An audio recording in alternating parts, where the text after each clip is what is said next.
민영배만 같아라 34번째 방송입니다. 탁월한 입법 성적, 개혁성, 선명성, 투쟁성에서 가장 선두에선 맨 앞에선 민영배만 같아라 34번째 방송 시작하겠습니다. 어서 오십시오.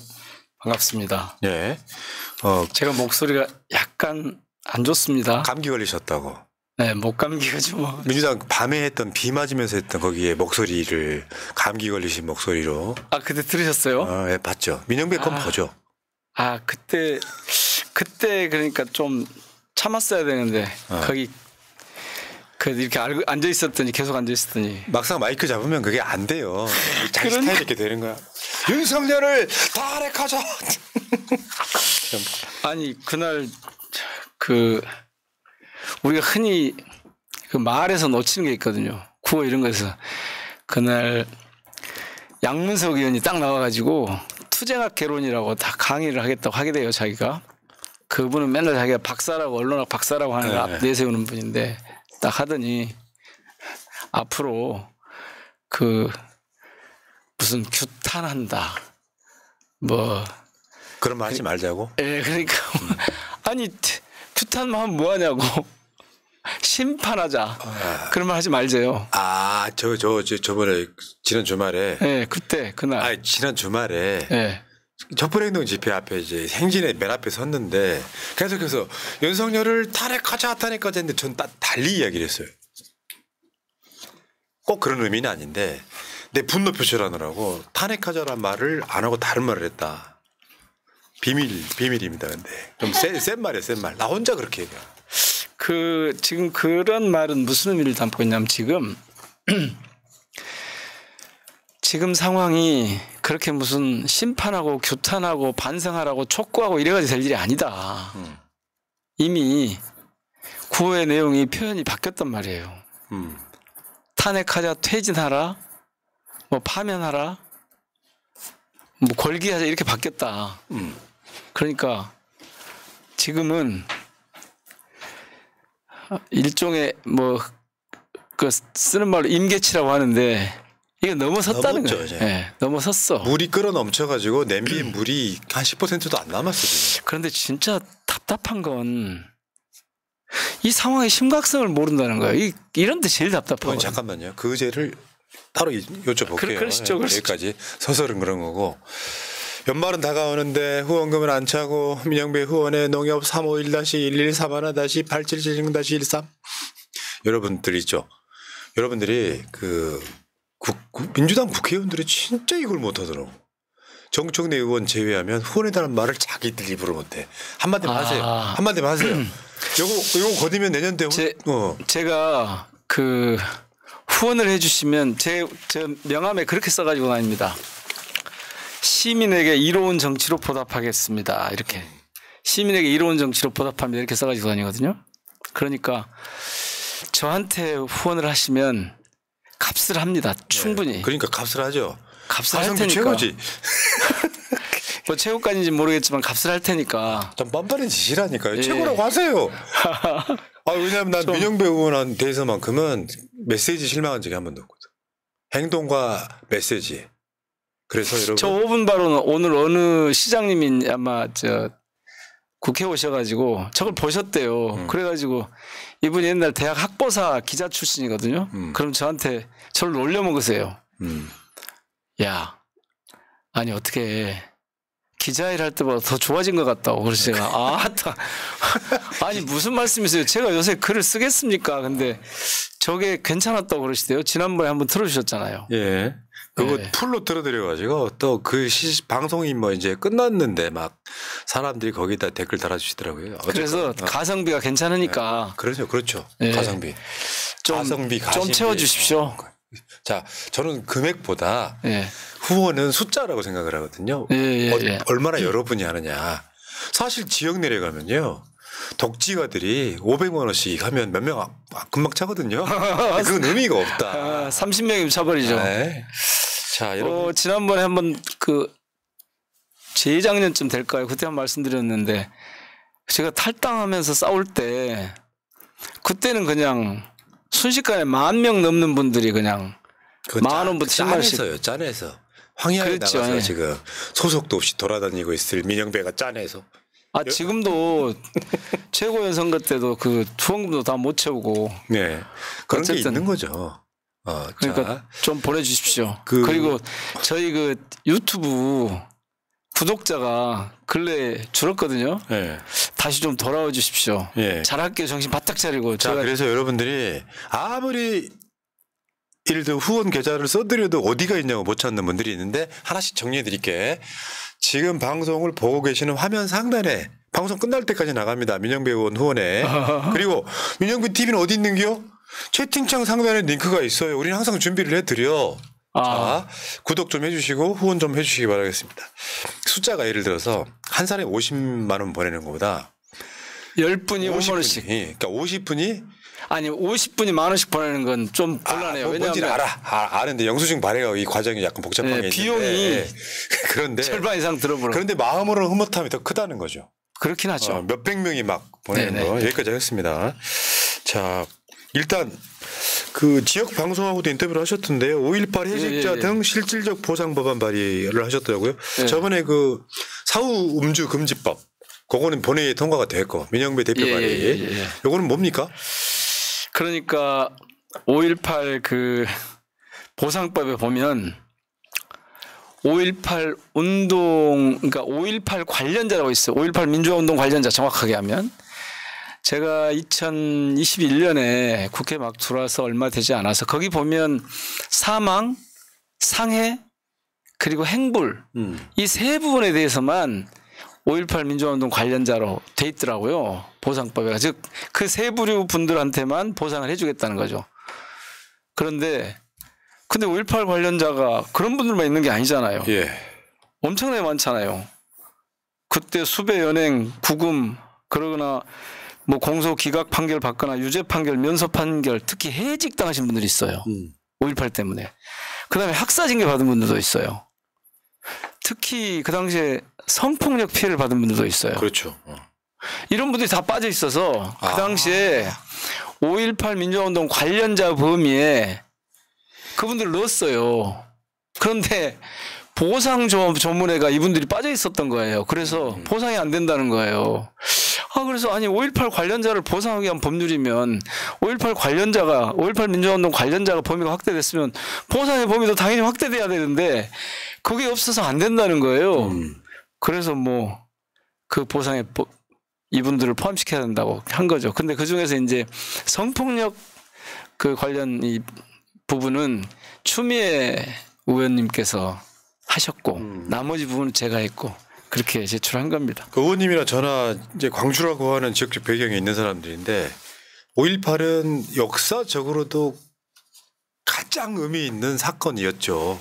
한국 현대사를 이렇게 이 가름할 때 어떤 시점을 기준으로 이 나라의 민주주의의 전환을 볼 거냐 하면 5.18 그리고 이 87 항쟁 이렇게 이제 이어지는 거잖아요.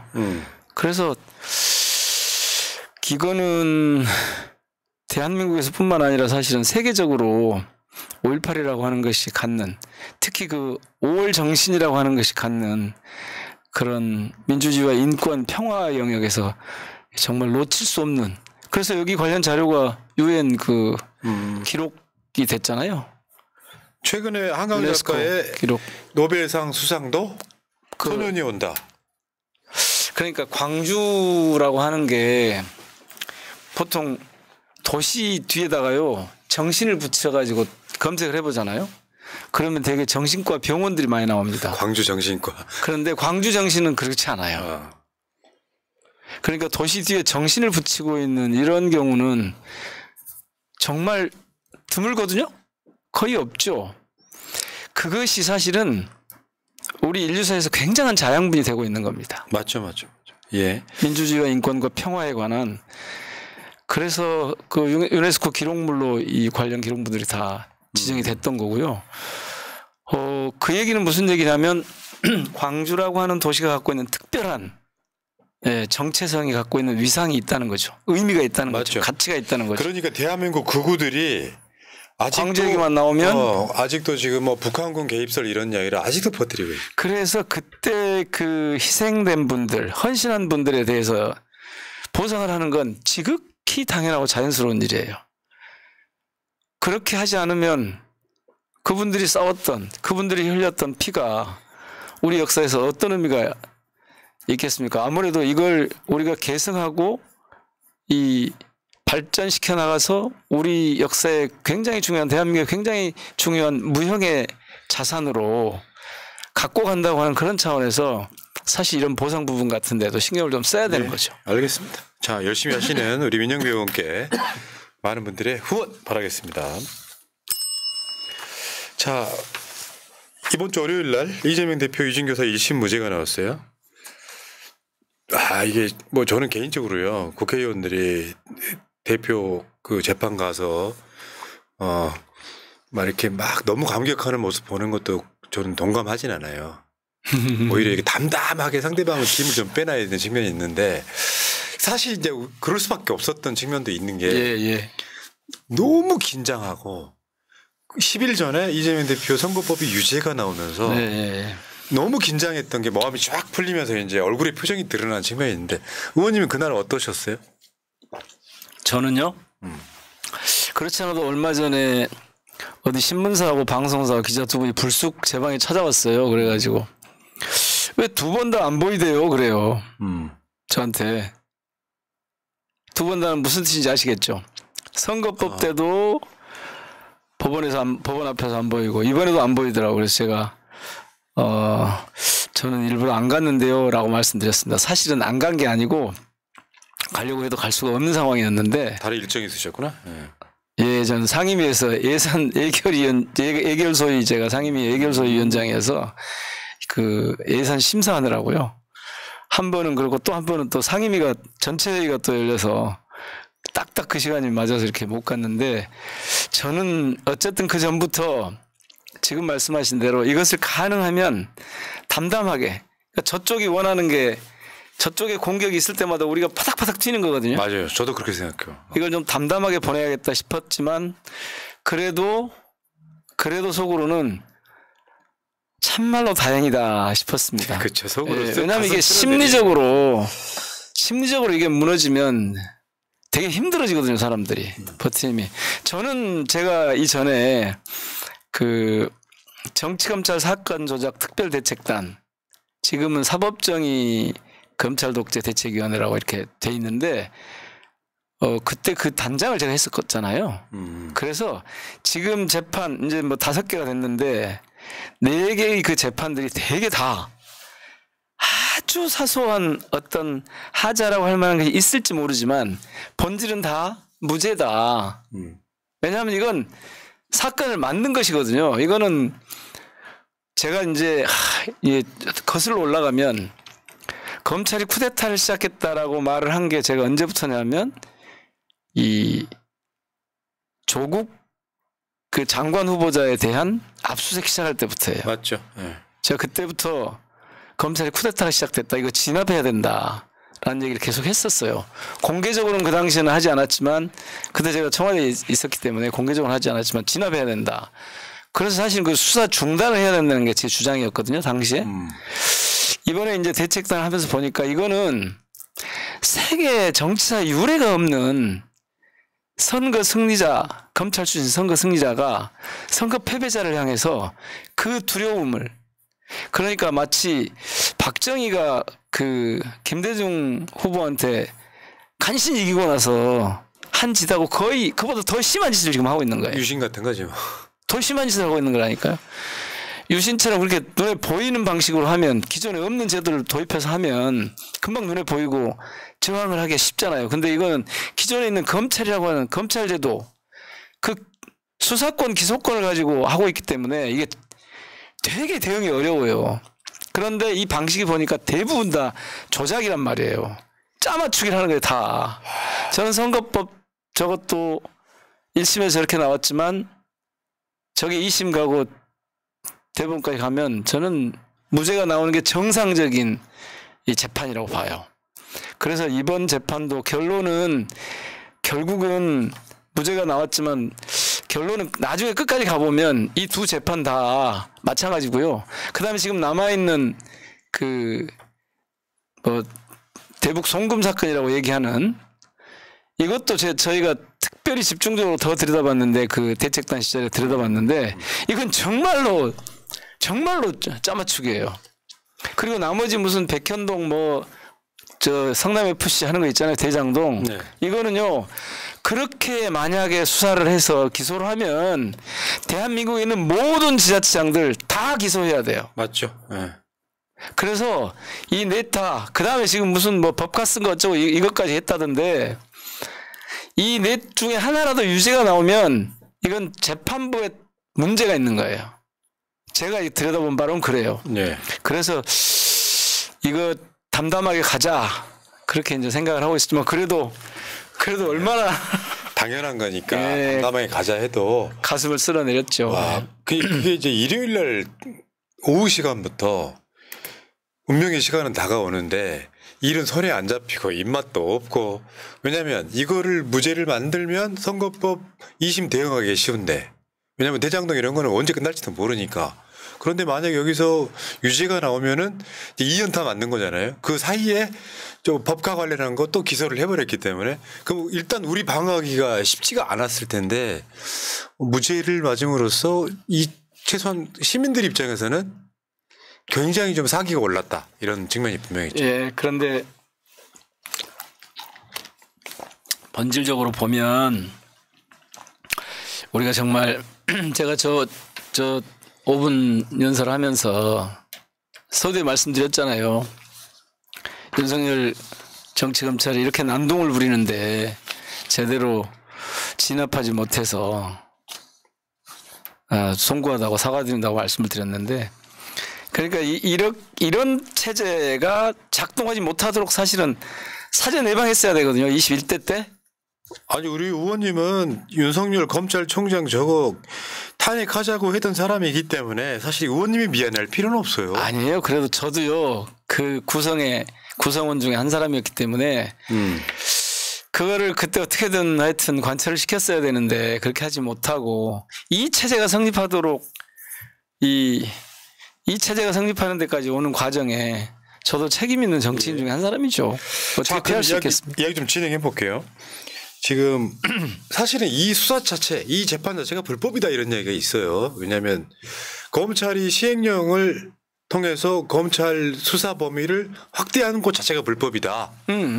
그런 상황이어서 사실은 공소 기각이 돼야 된다. 유진교 여사 같은 경우는 특히 검찰의 수사 범위가 아닌데 사실은 불법적으로 시행령을 통해서 쿠데타가 일어났다 이런 거잖아요. 그 지금 그 과정이 있어요. 윤석열 정권이 바뀌자마자 시행령 개정으로 검찰 직접 수사 범위 확대, 민주당 검찰 쿠데타 반발 이런 것도 있었고 법무부 또 검찰 수사권 확대, 시행령 개정 예고 이런 식으로 국회에서 의석이 부족하다 보니 대통령령으로 그 나중에 한동훈이가 불법임을 자인을 했지 않습니까?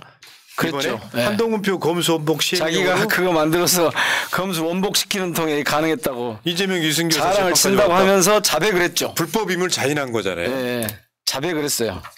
이런 상황이 벌어졌습니다. 실제로는 지금 민주당이 이제 지금 이런 거 지금 말씀하시는 거잖아요. 네. 이런 게 지금 계속 이제 있는 건데 그래요.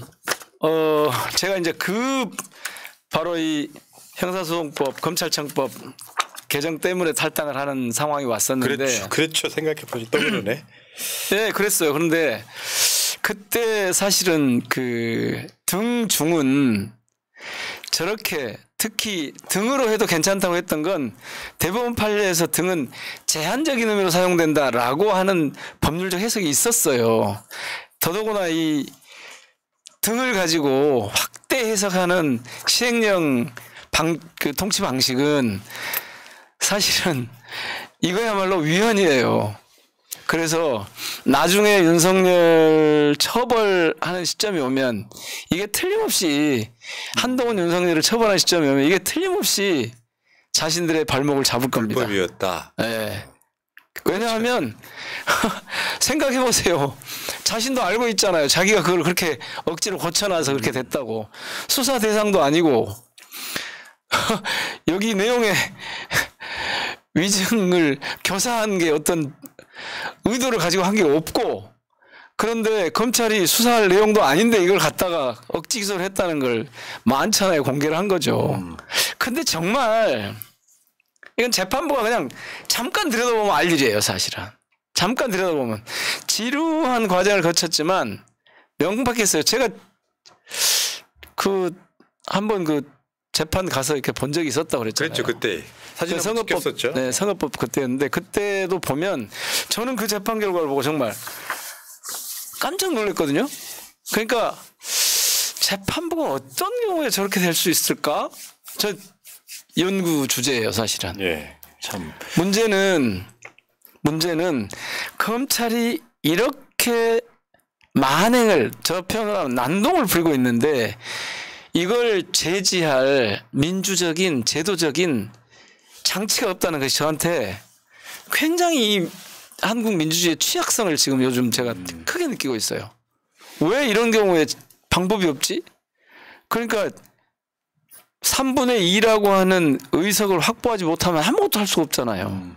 아니 우리가 왜 이 추운 겨울에 나가서 떨면서 시위를 해야 되냐고요. 의원님 한마디만 드릴까요? 예. 민주주의가 그렇게 어려운 거잖아요. 그거는 뭐 왜냐하면 이게 민주당이 예를 들어 이 시행령 등 관련해 가지고 또 법을 거쳐서 올려도 윤석열이 거부권 행사할 테니 문제는 명분 쌓아두기잖아요. 정권 바뀌면 다 이루어진다. 현실적으로 만약에 지금 이재명 정부고 야당 그러니까 여당 의석이 170석 이상 넘어가는 상황이라 그러면 모든 법은 다 부사 통과 아니에요.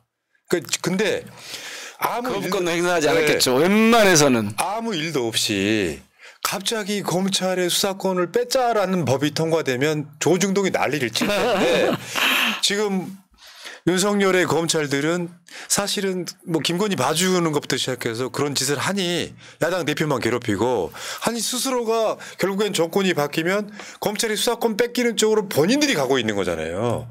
그럼 그거에 대한 어떤 흐름의 인식이 있어야 되는데 그게 없는 사람들이 지금 대한민국 검찰 엘리트들 아닙니까?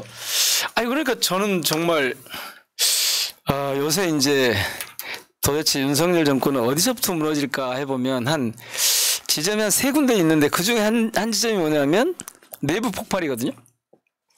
내부 폭발. 저는 근래 이런 과정을 보면 검찰도 내부적으로 보면 아마 같이 죽는 게 뻔한데 우리가 왜 윤석열 선배일지 대통령일지 모르는 이 사람 때문에 우리가 다 같이 죽어야 돼?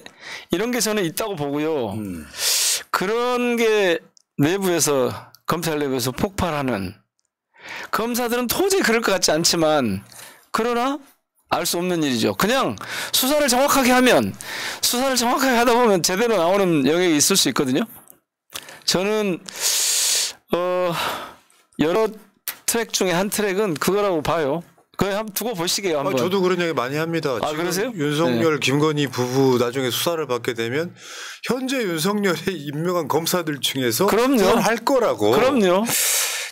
그런데 그래서 네. 이제 뭐 특검 같은 게 되게 중요한 건데 지금 이 시행령 가지고 이렇게 하는 이 부분에 대해서는 조금 전문적이긴 하지만 살펴보아야 될 대목이 있어요. 그러니까 한마디로 말씀드리면 위헌이라는 거거든요.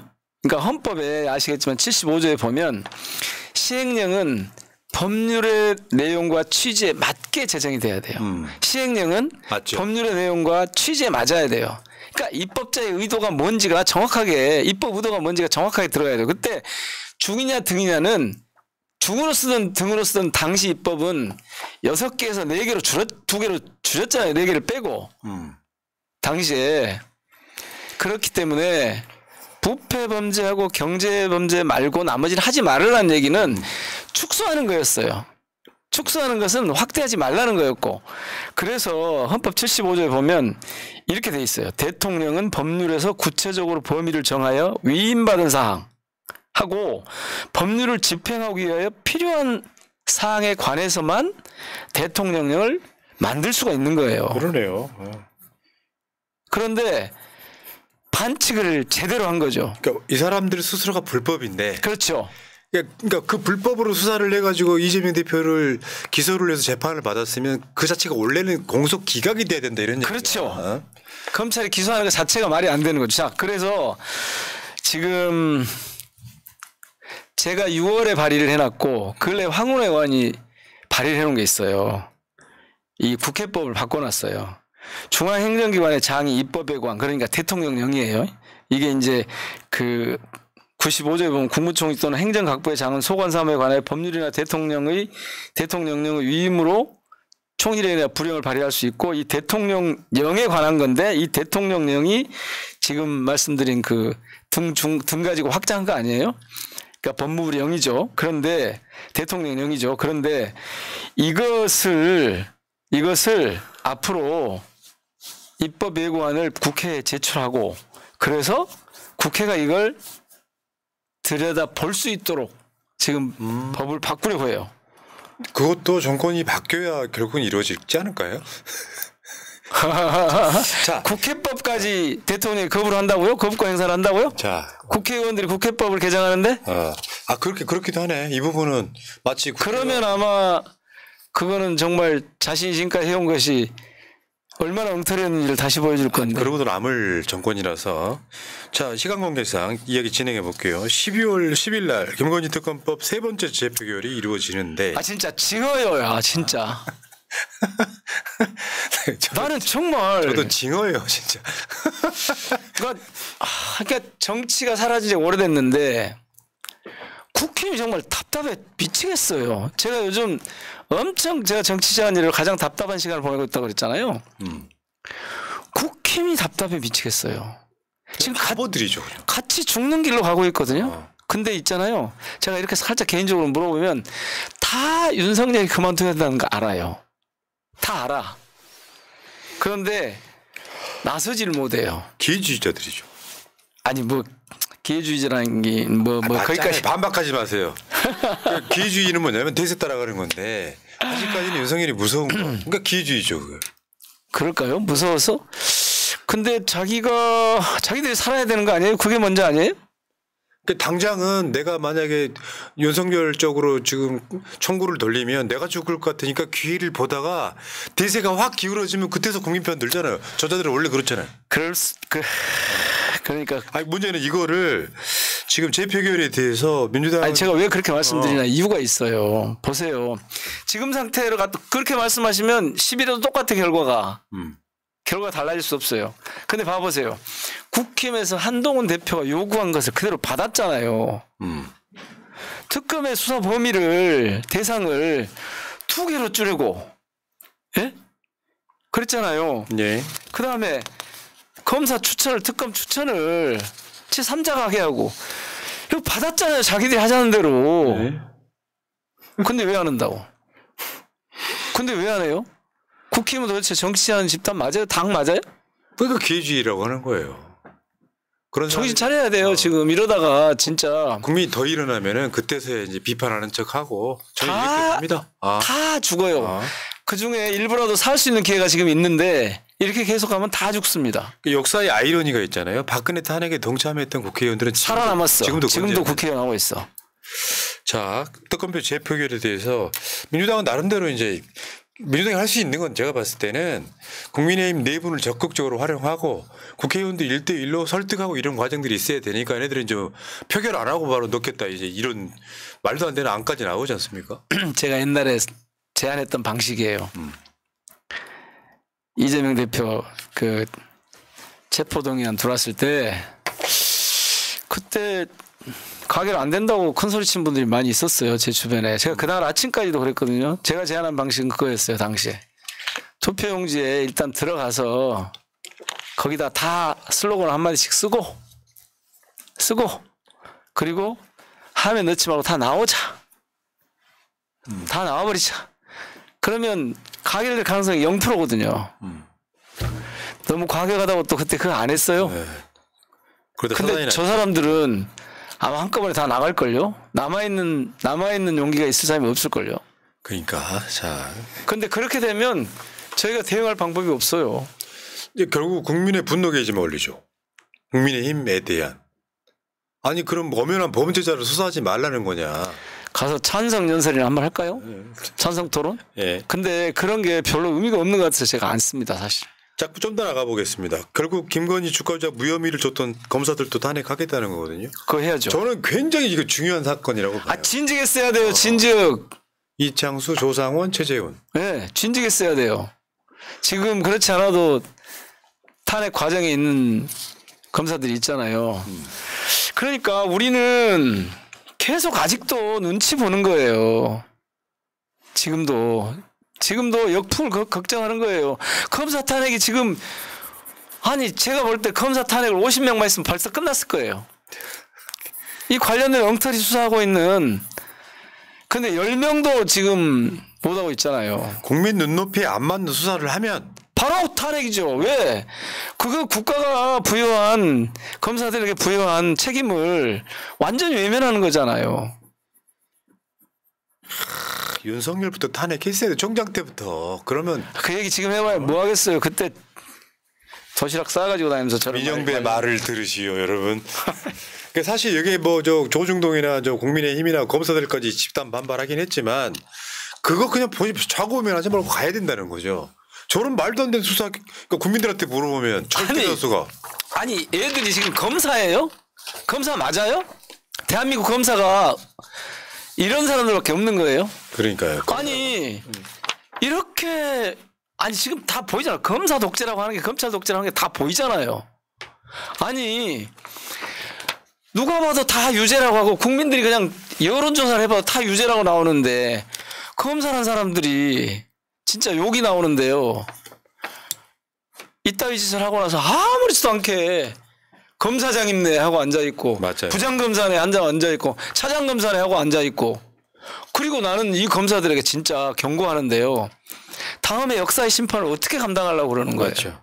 그래놓고 국회 나와서는 정말 변명은 진짜로 김건희는 주가 조작에 관여한 혐의가 없다. 이거 기소를 해버리면 법원에서 유죄 나올 게 뻔하니까 기소조차 안 한 거잖아요. 기소를 못 하는 거죠. 네. 그런데 좀 웬만해야죠. 네. 아니 조국 수사할 때처럼 해보라고 한동훈과 그 일당들이. 그러니까 무슨 이재명 대표 법칸에 이재명 대표 수사할 때처럼 그 김혜경 여사 수사할 때처럼 해보라고. 지금 신영대 의원 수사할 때처럼 해보라고. 그러네요. 아 그러니까 얘네들 지금 모여가지고 뭐 이런데 검찰을 그대로 두자고요? 빨리 검찰청법 해서 검찰 해체해야 돼요. 그러니까. 정치검찰 해체, 윤석열 정권 퇴출. 민영배 의원 화 단단히 나셨네. 그래서 지금 탄핵이냐 개헌이냐 이건데 저번에 이분들이 말씀드렸잖아요. 탄핵하고 개헌하고 다 같은 말이라고. 그러니까 이제 윤석열 대통령 파면 이게 핵심이에요. 대통령 파면 국민투표 개헌연대. 저게 지금 최근에 기자회견한 장면이거든요. 그러네요. 출범할 때. 네. 근데 저거 하고 나서 제가 5분 발언을 한 거예요. 네. 저 자유 발언을 한 거예요. 그러니까 저는 저번 주도 이야기를 드렸지만 이 상황에서 저쪽이 압도적으로 지금 작아져 있는 거 맞죠? 지지율이나 뭐나. 그런 상황에서 판을 흔들 만한 뭔가 장치가 필요하다. 발의를 하시라. 지금 그래서 이른바 개헌연대하고 탄핵연대 의원들을 다 합하면 한 70여 명 가게 될 거예요. 중복된 분들까지 있고 그러니까 한 6, 70명 되는데 여기서 이제 공동행동을 해야 된다라는 목소리가 나오기 시작했어요. 공동행동을. 그럼 공동행동을 뭐부터 할까 이런 고민을 좀 해봐야죠. 지난번에도 말씀하시던데 그게 발의가 될 수도 있고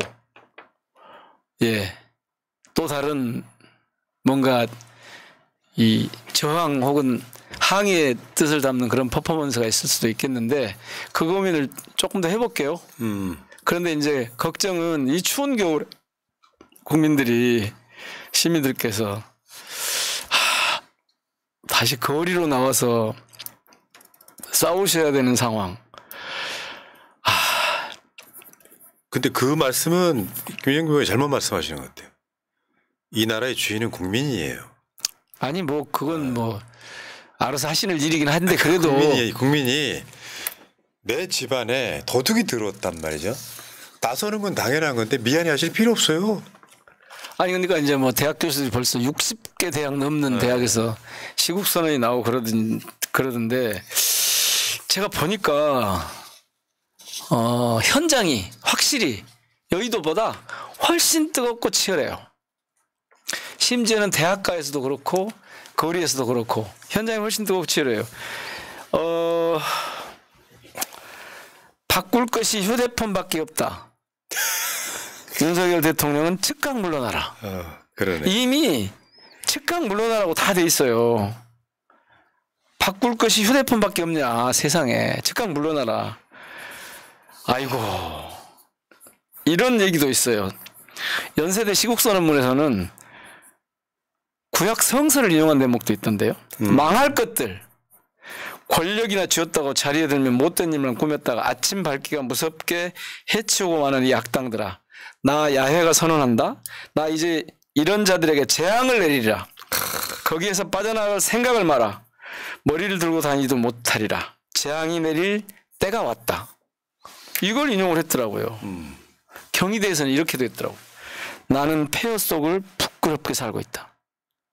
그러니까 지금 상황을 정말 이 지금 상황을 아무도 받아들일 수 없는 상태가 된 거예요. 그러니까 국정 지지율이 대통령이라 이름만 갖고도 20% 이상은 나와야 돼요. 네, 그렇죠. 대통령이라고 하는 사실만 가지고도.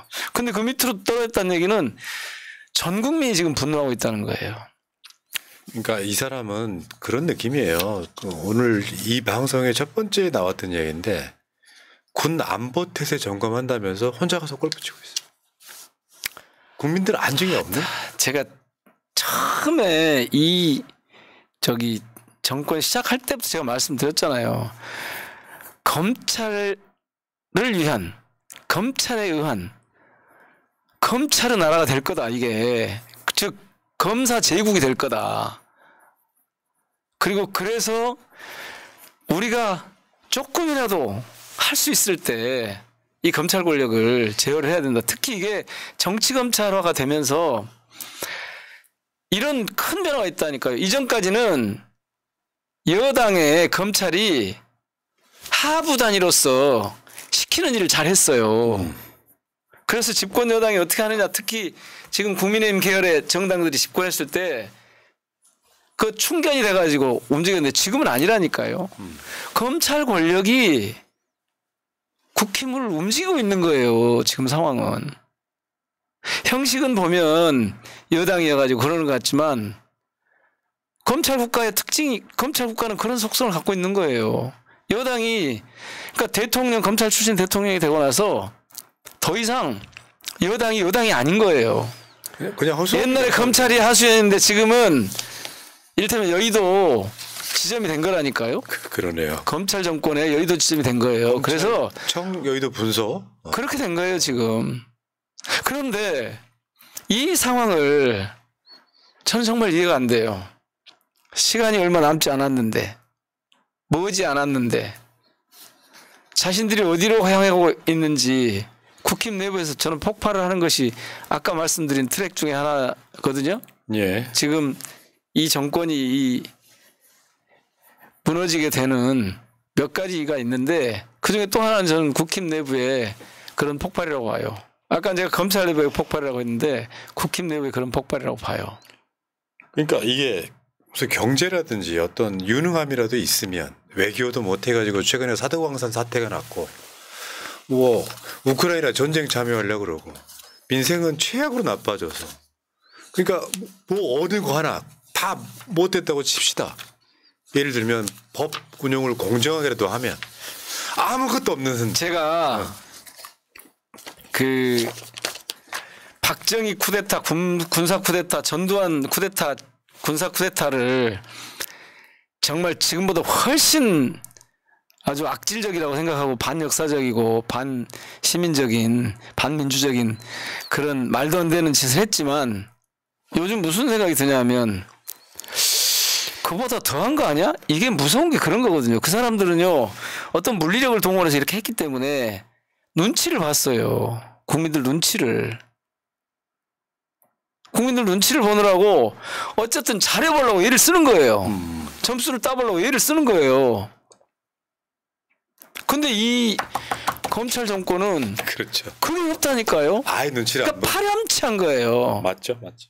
그러니까 정치를 해서는 안 되는 집단이 지금 정치인들 일부하고 관료들 일부를 딱 데리고 와서 정치한다고 저러고 있는 거예요 지금. 그러니까 흑화된 한 17, 8% 정도의 국민들만 지지하고 있는 거 아니에요. 그것도 지지라고 봐요? 그냥 그러니까 흑화된 사람. 거의 무조건 반사적인 그런 반응일 거예요. 윤석열이 이게 훌륭해서 지지하는 게 아니라 뭐 그런 정도는 저는 한 1, 2% 있다고 봐요. 그러니까 윤석열이 독도는 일본 땅입니다라고 이야기해도 지지할 사람들이니까 지지는 의미가 없다고 보는 거거든요. 그럴 때 명분만 제공을 하면 그 말이 맞지 하고 찬성할 사람들이죠. 사실은요. 정말 참담해요. 맞습니다. 이 상황이. 자, 정말 민생은 어려워졌지. 정치에서 희망은 보이지 않지. 대한민국 눈 떠보니 선진국이 됐던 이 대한민국이 이렇게 처참하게 추락하고 있는 이 상황이 이건 국민들을 향한 고문이에요. 참 맞죠. 알겠습니다. 시민 고문 정권이라니까 지금. 네. 주권자 고문 정권. 민영배 의원이 지금 그 울분이 뭔지는 알겠고요. 다 똑같은 마음이실 테니까 국민들이 많이 답답해서 어쨌건 이제 제가 좀 그랬습니다.